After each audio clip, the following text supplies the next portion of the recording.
Cavill, good to see you again, sir. Good to see you So too. I would imagine taking on a film role so different than TV. With a film, you have got 2 hours to get to know a character and flesh him out. With a series, you have multiple seasons and episodes. Thinking about all of your great cinematic roles, if you could pick one and get to know him over multiple episodes, multiple seasons, who's the one you'd be more interested in diving into?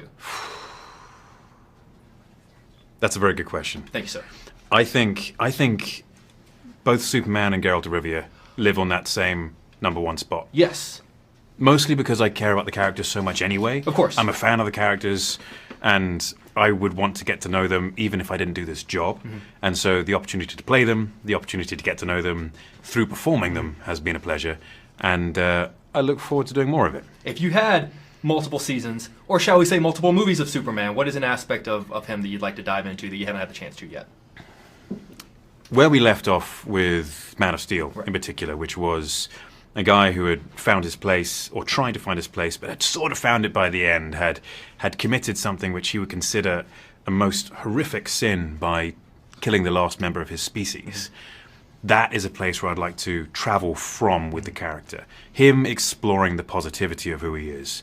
Not necessarily the chocolate box version, but the leaning into that character who actually becomes an icon of hope and enjoying that experience rather than necessarily being made uncomfortable by it. You screaming no whenever you kill him, I think, is one of the best Superman moments ever. I love that moment. Thank you very much. There's something really interesting with this character that I find fascinating, which is that he genuinely really does just want to do the right thing. But everywhere he goes, whether it's a new town or a new bar, people just kind of give him a hard time and they rag on him despite the fact that he has great intentions. I'm curious if that's comparable to this sort of world, this culture of toxic fandom, where like if you make a movie, especially if you make a superhero movie, like you have great intentions, but there are always going to be a small yet vocal group of people that can kind of just be toxic. I understand what you're saying, but when it comes to fans, it is a fan's right to have whatever opinion they want to have.